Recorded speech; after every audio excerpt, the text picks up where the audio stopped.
আপু আপনি এটা কি করছেন? এই সব বিষয় আমি কোনো কিছু বুঝি না। বাপু তখন বলল, আজ তোকে আমি সব শেখাব। আমি যা বলি তুই শুধু তাই করিস। প্রতিদিনের মতো আজও আমি খাবার নিতে বোনের বাড়িতে গিয়েছিলাম। যখন আমি বাড়িতে পৌঁছলাম তখন আপু সোফায় বসেছিলেন। আমি আপুকে খাবার প্যাক করার জন্য বললাম। তিনি বললেন, খাবার একটু দেরিতে নিয়ে যাস। আগে তুই আমার একটু পায়ে মালিশ করে, পায়ে অনেক ব্যথা পাইছি। পায়ের ব্যথায় রাতে ঘুমাতে পারছি না। আমি বললাম, দিদি আপনি কি বলছেন? তিনি বললেন, চিন্তা করো না, এখানে কেউ নেই, কেউ তোমায় কিছু বলবে না। আমি বাড়িতে একা আছি। আমি তখন সেখানে বসে বোনের পায়ে মালিশ করে দিচ্ছিলাম, কারণ দিদি বলেছিল সে নাকি পায়ে ব্যথা পেয়েছে। মালিশ করার সময় আপু আমাকে প্রশ্ন করলেন। হঠাৎ আপু বললেন, আচ্ছা একটা কথা বল শাকিল, তোর কি কোনো বান্ধবী আছে? আমি বললাম, বান্ধবী? আমি বুঝতে পারলাম না আপু আপনি কি বলতে চান? তিনি বললেন, আরে বোকা, আমার মনে হয় কোনো গার্লফ্রেন্ড আছে নাকি? আমি বললাম, দিদি আপনি কি কথা বলছেন? আমি ওই ধরনের ছেলে নই। আর তাছাড়া গার্লফ্রেন্ডের ব্যাপারটা তো ধনী লোকেদের জন্য হয়। আপনি তো আমাদের বাড়ির পরিস্থিতি ভালোভাবে জানেন। তিনি বললেন, আচ্ছা এর মানে তুই এখনো কুমার? তার এই কথা শুনে আমি একটু লজ্জা পেলাম। তিনি বললেন, আচ্ছা তাহলে একটা কথা বলো, কি তোর মন চায় না? আমি বললাম, দিদি আপনি কি বলছেন? আমি কিছু বুঝতে পারছি না। তিনি বললেন, আরে বোকা, এখন কি সব কিছু আমি খুলে বলবো? উত্তর, ভিতরে বিন্দুমাত্র বোঝার ক্ষমতা নেই। দেখতে একদম গোবর যুবক লাগলেও মাথা তো বাচ্চাদের মতো। চলো আজ আমি তোমায় শিখিয়ে দিচ্ছি। এটা বলার পর আপু আমাকে নিজের ঘরে নিয়ে গেলেন এবং দরজা বন্ধ করে দিলেন। তারপর তিনি যা কিছু শেখালেন তা আমার কল্পনার বাইরে ছিল। আমার নিজের আপু আমাকে এটা কি শিখালো? মূল ঘটনাটি শুরু করার আগে তোমাদের কাছে একটি রিকোয়েস্ট, তোমরা এই ভিডিওতে একটি লাইক করে আর চ্যানেলটি সাবস্ক্রাইব করে পাশে থাকবেন। ধন্যবাদ। আমার নাম শাকিল এবং আমার বয়স 17 বছর। আমি জহির দুলাভাইয়ের সাথে কাজ করি। আমার বয়স বেশি নয়, তবে পরিস্থিতি এবং অভাবের কারণে আমি একজন শক্তিশালী দেহের অধিকারী। জহির দুলাভাই আমার কোনো আত্মীয় নন, আমি শুধু তার কাছে কাজ করি। তিনি বয়সে আমার থেকে অনেক বড়, তাই আমি তাকে দুলাভাই বলি। এবং তার স্ত্রীকে আপু। প্রায় 3 বছর আগে আমি তাদের কাছে এসেছিলাম এবং সেই সময় আমি মাত্র 14 বছরের ছিলাম। তখন থেকে আজ পর্যন্ত আমি তাদের কাছে আছি এবং আমার পুরো সততা এবং পরিশ্রম দিয়ে তাদের কাছে কাজ করি। এই কারণে দুলাভাই আমার সাথে খুব সদয় আচরণ করেন এবং তিনি আমার উপর পুরো বিশ্বাস করেন। জহির তার পরিবার খুব বড় নয়, তাদের 2টি মেয়ে এবং একটি ছেলে আছে এবং স্ত্রী আছে। আপুর বয়স খুবই কম। দুলাভাইয়ের বয়স 50 বছরের কাছাকাছি এবং আপুর বয়স প্রায় 35 বছর। তাদের দুজনের বয়সে এত পার্থক্য কেন সে সম্পর্কে আমি বেশি জানি না। তাদের বড় মেয়ের বয়স 15 বছর এবং ছোট মেয়ের বয়স 12 বছর আর তাদের ছেলে বর্তমানে 9 বছর। তাদের ব্যবসা খুব ভালো চলছে, এই কারণেই তাদের বাড়িতে প্রয়োজনীয় সব কিছু ছিল। আমি তাদের বাড়িতে আসা যাওয়ার ক্ষেত্রে কোনো বাধা অনুভব করিনি এবং সবকিছু আমি দুলাভাই জহিরের মাধ্যমেই এনে দিতাম। আমাকে তারা পরিবারের সদস্যের মতোই মনে করতেন। আমি এখানে কাজ করা শুরু করার পর থেকে সবকিছু ঠিকঠাকই চলছিল এবং হয়তো এভাবেই চলতে থাকত। কিন্তু একদিন এমন কিছু ঘটল যে আমার জীবনে একটি নতুন মোড় নিয়ে, এমন যে আমি নিয়ম অনুযায়ী বাড়ির জিনিসপত্র নিয়ে দুলাভাই জহিরের বাড়িতে পৌঁছলাম। কয়েকবার দরজায় নক করলেও কেউ উত্তর দিল না এবং দরজা খোলার কোনো লক্ষণ দেখা গেল না। কিছুক্ষণ অপেক্ষার পর আমি গেটটিকে একটু ধাক্কা দিলাম, দেখি সেটা লক করা নেই। তারপরে আমি নিজে গেট খুলে ভিতরে চলে গেলাম এবং বিনা দ্বিধায় রান্নাঘরের দিকে জিনিস রাখার জন্য এগিয়ে গেলাম। আমি রান্নাঘরের কাছে পৌঁছানোর পর বাথরুম থেকে হালকা হালকা হাঁপানির মতো শব্দ শুনতে পেলাম। তখন আমি সেখানেই থেমে গেলাম, কিন্তু ওই মুহূর্তে আমি বুঝতে পারছিলাম না যে এই শব্দগুলো কিসের, কারণ সেগুলো কাদার মতো মনে হচ্ছিল না। সেগুলো এক ভিন্ন ধরনের শব্দ ছিল যা আমি বুঝতে পারছিলাম না। কিছুক্ষণ আমি দাঁড়িয়ে রইলাম, কিন্তু যখন শব্দগুলো বেশ জোরালো হতে লাগল তখন আমি আর স্থির থাকতে পারলাম না এবং বাথরুমের দিকে যেতে লাগলাম। আমি দরজার কাছে পৌঁছানোর আগেই শব্দটা বন্ধ হয়ে গেল।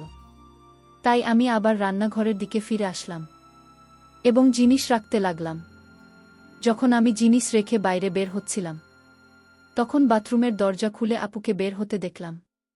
কিন্তু যখন তার নজর আমার উপর পড়ল, তিনি হঠাৎ চঞ্চল হয়ে গেলেন এবং রেগে গিয়ে আমার দিকে তাকিয়ে বললেন, তুই ভিতরে কখন এলে? তার এইভাবে উপস্থিতি দেখে আমি ভয় পেয়ে গেলাম এবং কাঁপা কাঁপা গলায় বললাম, দিদি আমি তো এখন এসেছি। কারণ বাইরে দাঁড়িয়ে অনেকক্ষণ ধরে দরজা নক করছিলাম, কিন্তু যখন কোনো উত্তর এল না তখন আমি নিজের ভিতরে চলে এসেছিলাম। আমার এই কথা শুনে আপনি চুপ হয়ে গেলেন এবং রান্নাঘরের দিকে চলে গেলেন। সেই সময় বাড়িতে দুলাভাই ছাড়া আর কেউ ছিল না, যা করে তিনি আমাকে খাবার প্যাক করে দিলেন। তারপর আমি খাবারের টিফিন নিয়ে সোজা দোকানের দিকে চলে গেলাম। দোকানে আসার পরেও আমার পুরো মন্দিরের দিকে ছিল যে আসলে দিদি বাথরুমে কি করছেন এবং তিনি কেন এমন আওয়াজ করছেন। পুরো দিন চিন্তা করার পরেও আমি বিষয়টি বুঝতে পারলাম না। তাই আমি সেই চিন্তা মাথা থেকে বের করে দিয়ে পুরো মন কাজের দিকে দিলাম। কিন্তু পরের দিন যখন আমি খাবার নিতে বোনের বাড়িতে গেলাম, তখন আমি তার মধ্যে অনেক পরিবর্তন অনুভব করলাম। অর্থাৎ যেভাবে তিনি আজ আমাকে দেখছিলেন, গত 3 বছরে তিনি আমাকে কখনো এমনভাবে দেখেননি যতক্ষণ আমি সেখানে দাঁড়িয়েছিলাম। প্রায় তার মন আমার দিকেই ছিল। তারপর কিছুক্ষণ পর তিনি খাবারের টিফিন প্যাক করেন, আমার হাতে ধরিয়ে দিলেন। জানি আমি দরজার দিকে চলে গেলাম যখন আমি বাড়ি থেকে বেরিয়ে আসতেই যাচ্ছিলাম। সেই সময় তিনি আমাকে পিছন থেকে ডাকলেন। তখন আমি ফিরে এসে তার কাছে গেলাম এবং বললাম যে আপু কি বলবেন। তিনি মিষ্টি হাসি দিয়ে আমার দিকে তাকালেন। তিনি আমার সাথে এক অদ্ভুত আচরণ করা শুরু করল। তার হঠাৎ এমন করার কারণে আমি একদম অবাক বিপর্যস্ত হয়ে পড়লাম। তারপর কিছু মুহূর্ত পর তিনি আলাদা হলেন এবং বললেন, শাকিল তুই এখন বড় হয়ে গেছিস এবং কত সুন্দর লাগছে তোরে। তবে এই কথা তো দুলাভাই বা অন্য কাউকে বলবে না। আমি না বলে মাথা নাড়লাম এবং তার বাড়ি থেকে বেরিয়ে গেলাম। কিন্তু পুরো রাস্তা জুড়ে আমি ভাবতে থাকলাম আর যাচ্ছেন এমন কি হয়েছে, এবং এই ভাবনা ভাবতে ভাবতে আমি দোকানে পৌঁছে গেলাম। এখন আমার কাজে একদম মন ছিল না, কিন্তু এই বিষয়টি চিন্তা করে আমি নিজের ভিতরে এক অদ্ভুত অনুভূতি অনুভব করতে লাগলাম এবং ভিতরে ভিতরে হাসতে লাগলাম। পরের দিন রবিবার ছিল এবং দুলাভাই রবিবার দোকান বন্ধ রাখতেন। এই কারণে সারা দিন আমি বাড়িতেই ছিলাম। পরের দিন সকালে যখন আমি দোকানে গেলাম তখন আমার পৌঁছানোর সাথে সাথে দুলাভাই আমাকে বললেন, তোর বোনের বাড়ির কিছু জিনিস দিতে যেতে হবে, তাই তুই এখন বাড়িতে চলে যাও। দুলাভাইয়ের কথা শুনে আমি খুশি হয়ে তার বাড়ির দিকে চলে গেলাম। বাড়িতে পৌঁছে আমি দরজায় টোকা দিলাম। তখন আপনি নিজেই দরজা খুললেন, কারণ তার সন্তানরা স্কুলে পড়তে গিয়েছিল। সেই সময় আপনি ঘরে একা ছিলেন। তারপর তিনি আমাকে দেখলেন এবং ভিতরে আসতে বললেন। আমি ভিতরে ঢুকতেই তিনি দরজা বন্ধ করে রুমে চলে গেলেন, কিন্তু আমি বারান্দাতে দাঁড়িয়ে রইলাম। তখন তিনি আমাকে ডাকলেন এবং বললেন, শাকিল তুই ওখানে কেন দাঁড়িয়ে আছিস? ভিতরের উমেশ। তার কথায় আমি রুমে ঢুকে পড়লাম। প্রথমে তিনি আমার দিকে তাকিয়ে হাসলেন, তারপর বললেন, তুই বস, আমি এখনই আসছি, এবং এই বলে তিনি রুম থেকে বেরিয়ে গেলেন। আমি সোফায় বসে তার ফেরার অপেক্ষা করতে লাগলাম।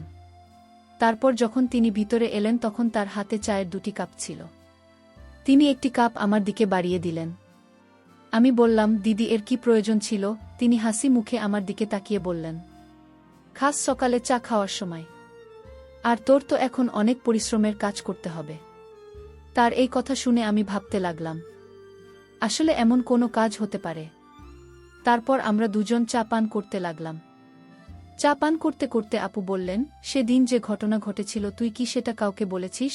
আমি বুঝতে পারলাম তিনি কোনো ঘটনাটি উল্লেখ করেছেন, তবে আমি অজানা সে বললাম, কোন ঘটনা আপু? তখন তিনি বললেন, ওহ তুই এত দ্রুত ভুলে গেলে, তুই কি মনে রাখুনি যে যখন তুই পরশু খাবার নিতে এসেছিলে আমি তোর সাথে জোর করে আমি বললাম জি মনে আছে, তবে আমি কেন এই বিষয়টি কাউকে বলবো? এ বিষয়ে তো আমার কোনো স্মৃতি ছিল না, এখন তুই উল্লেখ করায় মনে পড়ল। আমার কথা শুনে তিনি উঠে আমার খুব কাছে বসে গেলেন। তারপর বললেন, দেখো এখন তুই এতটা বড় যে কোনো বিষয়টি লুকোনোর মতো এবং কোনটি নয়, কারণ যে কাজ আমি তোর কাছ থেকে নিতে চাই সেটা যেন কেউ জানতে না পারে। তিনি খুব ভালোবাসে আমাকে বোঝাচ্ছিলেন এবং আমি তার কথা মনোযোগ দিয়ে শুনছিলাম। কিন্তু এই সময়ে আমার মনে অনেক প্রশ্ন জাগছিল যে আসলে এমন কোনো কাজ হতে পারে। আমি যখন এই সব কথা শুনলাম তখন আমি তাকে বললাম, আপু আপনি একদম চিন্তা করবেন না, আমি আপনাকে প্রতিশ্রুতি দিচ্ছি যে আপনি যে বিষটি বলবেন আমি তো কাউকে জানাবেন না। আমার এই কথা শুনেই তিনি একদম হাসতে হাসতে বললেন, সাবাস, আমার তরফ থেকে এটাই আশা ছিল এবং এই বলে তিনি দাঁড়িয়ে গেলেন। কিন্তু আমার উপর অবাক হওয়ার পাহাড় ভেঙে পড়ল যখন আপু পা ম্যাসাজ করতে বললেন। তিনি বললেন, আজ কাজ অনেক বেশি ছিল। আমার পায়ে অনেক ব্যথা পাচ্ছি। কাজ করে আমার পা দুইটা প্রচণ্ড ব্যথা করছে। তাই আমি খুব ক্লান্ত হয়ে গেছি। তুমি একটু পা নালিশ করে দে। আমি বললাম, দিদি আপনি কি বলছেন? তিনি বললেন, চিন্তা করো না, এখানে কেউ নেই, কেউ কিছু বলবে না। আমি বাড়িতে একা আছি এবং তোমার দুলাভাই দোকানে আছেন। আমি সেখানে বসে পায়ে শুরু করলাম পাবলিশ করার সময়। হঠাৎ আপু বললেন, আচ্ছা একটা কথা বল সাক্ষী, উত্তর কি কোনো বান্ধবী আছে? আমি বললাম, বান্ধবী আমি বুঝতে পারছি না আপু, আপনি কি বলতে চাইছেন? তিনি বললেন, ওরে বোকা, আমার মনে হলো তোর কি কোনো গার্লফ্রেন্ড আছে। আমি বললাম, দিদি আপনি কি বলছেন? আমি সেই ধরনের ছেলে না।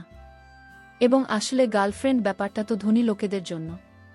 আপনি তো আমাদের পরিবারের অবস্থা ভালো করেই জানেন। তিনি বললেন, আচ্ছা এর মানে তুই এখনো কুমার আছো? তার এই কথা শুনে আমি একটু লজ্জিত হলাম। তিনি বললেন, আচ্ছা তুই একটা কথা বল, তোর মন কি চায় না? আমি বললাম, দিদি আপনি কি বলছেন? আমি কিছু বুঝতে পারছি না। তিনি বললেন, ওরে বোকা, এখন আমি কি সব কিছু খুলে বলবো? জুতোর মধ্যে একদমই বোধ নেই, দেখতে একদম গোবর যুবক মনে হচ্ছে, আর মাথা তো বাচ্চাদের মতো। আজ আমি তোকে শেখাচ্ছি। তার এই কথা শুনে আমি একটু আতঙ্কিত হয়ে পড়লাম। আমি বললাম, দিদি আমার দেরি হচ্ছে, আমি দোকানে যাচ্ছি। তিনি বললেন, এখনই তো এসেছিস, এত দ্রুত কি হলো? একটু দাঁড়াও। এই বলে তিনি আমাকে থামিয়ে দিলেন।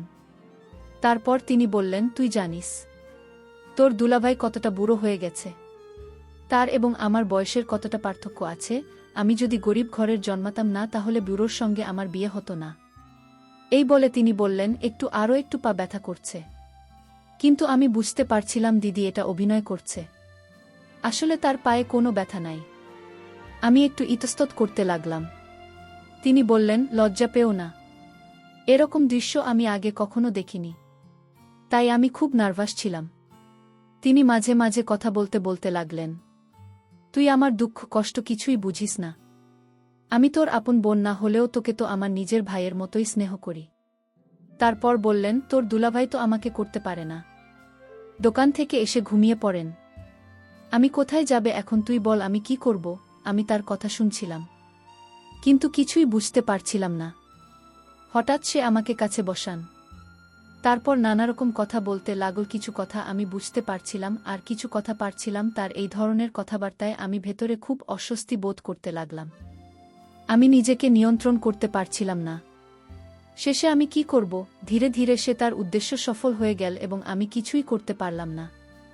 আমার এই আচরণে কিন্তু আপু খুব খুশি ছিলেন। তিনি বললেন, অনেকদিন পর আজ আমার মন শান্তি পেয়েছে। শাকিল, তোর ভাল লাগছে তাই না? আমি উত্তর দিলাম, দিদির কাছে গেলে ভাইদের ভালো লাগবে, এটাই স্বাভাবিক। তবে এমন যে আমার সাথে হতে পারে সেটা তুমি আমায় শিখালে। তোমাকে ধন্যবাদ দিদি, তুমি আমায় এমন একটা সুন্দর কাজ শেখানোর জন্য। এই কাজ যে করবে সে আর কোনোদিন সেই কাজের কথা বলতে পারবে না। বন্ধুরা, আজকের গল্পটি কেমন লাগলো তা অবশ্যই কমেন্ট করে জানাতে ভুলবেন না।